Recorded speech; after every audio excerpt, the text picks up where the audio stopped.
2023 has already had its fair share of incredible games. We've had the Dead Space remake, Metroid Prime Remastered, and the absolutely amazing new game Hi-Fi Rush from Xbox. But then there's Pizza Tower.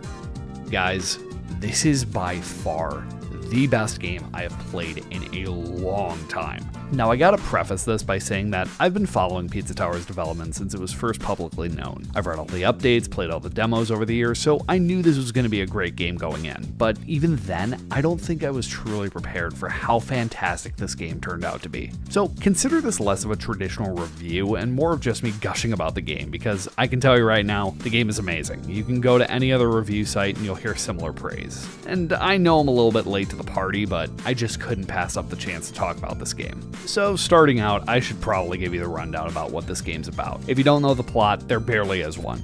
A pizza man named Peppino owns a pizza place. A giant pizza wants to destroy his business. Pizza man becomes angry and goes to kill the giant pizza. So now you know the story of Pizza Tower. Good? Okay, let's dig in. So on the surface, Pizza Tower is 100% an homage to Wario Land. It's pretty obvious. You have a stocky Italian man with unnatural strength plowing his way through anything that dares to get in his way. You don't get much more Wario than that. In fact, the developer even mentions Wario Land in the game's Steam description. But at the same time, to call this game just a Wario successor feels like a great disservice to how special this game is. It's not just inspired by Wario. You've got elements of Sonic, Metroid, Rayman, Earthworm Jim, and just the platforming genre as a whole. This game is a testament to wacky 90s platformers at its core, and it executes this insanely well in both gameplay and aesthetic. So let's start with gameplay. Peppino feels amazing to control. At first, his moveset feels a little bit daunting at the beginning with so many mobility and attack options like Mach Run, sliding, rolling, wall running,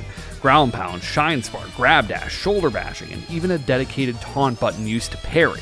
And yet, when it clicks, it feels so natural. Once you really get into a groove when playing this game, you will find yourself instinctively flowing into other parts of Peppino's moveset while simultaneously charging through the level at a breakneck pace. But that's just Peppino's base moveset. There's still much more nuance in the gameplay. In true Wario fashion, there are multiple elements throughout the levels that will change Peppino's properties, from breathing fire, riding rockets, and wearing a chicken from a random PS1 game, or just straight up dying for a bit. The game keeps you on your toes with an absurd amount of variety. No, I almost forgot to mention that you completely change to a different character duo at parts in the game. And Gustavo and Brick have their own unique moveset, which even seems to take inspiration from Kirby and Rick in Dreamland 3, so that's a nice little touch. I think the gameplay truly shines in the boss fights, which are an amazing highlight in this game. Before progressing to each new floor of the tower, you have to take on that floor's boss. Each boss fight felt incredibly memorable and really showcased the game's overall charm to the fullest extent. And these bosses aren't pushovers either. Sure, they aren't the hardest boss fights you've ever fought, but they can get the best of you if you don't use your moveset to its full potential. And that right there is why I love them so much. They all provide a fun and challenging fight without being unfair to the player. Speaking of boss fights, without going into spoilers, let me just say that the final boss fight sequence has to be one of the most satisfying gaming experiences I've had in a long time. And I haven't even gotten to my favorite part in the gameplay loop in Pizza Tower, which is the escape. Once you get to the end of a level, you have to backtrack to the exit at supersonic speeds. The game essentially turns you into a speedrunner and forces you to use every single mobility option at your disposal to get out as quickly as possible. And this is where Pizza Tower became elevated from a good game to an amazing game for me. Normally, I'm not someone who likes to speedrun or even 100% games all the time, but with Pizza Tower, the pure rush of dopamine that you get from cruising through the levels at high speeds trying to break your own personal record makes it so worth it. And if you want even more of a challenge, once you beat a level, you can go back in, and then on the escape, you can challenge yourself to trying to get through the level a second time while the timer still ticks down. It's stressful, it's anxiety inducing, but it's so much fun. But there's still a certain quality about Pizza Tower that makes it a truly special experience. Sure, the gameplay is addicting and fun to master, but everything comes together when you pair that with the game's incredibly nostalgic aesthetic. The game feels like a 90s Nicktoon, full stop. It's got that crude art style, but with super fluid character animation that really makes you feel like you're playing a Saturday morning cartoon. You've got elements of Rocko's Modern Life, Ren and Stimpy, and even Klasky Csupo Rugrats sound design that can be noticed in parts of the game. Damn.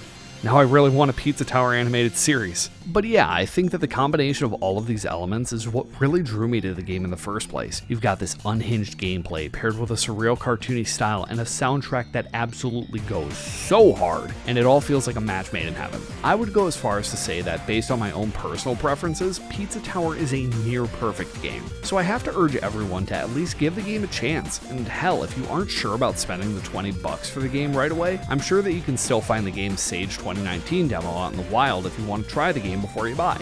And that pretty much sums up my feelings for Pizza Tower that I wanted to talk about. Of course, I could talk for hours about this game, but I think this is a game that deserves to have people go out and experience it for themselves. This game is just straightforward fun. No live service stuff, no microtransactions, just classic video game fun. I'm glad this game is getting this much traction. Alongside games like Hi-Fi Rush, it's nice to see that we're starting off the year with more classic gaming experiences, and I'm glad that people have been embracing them with open arms. Let's hope that it remains a trend because I need more games like this.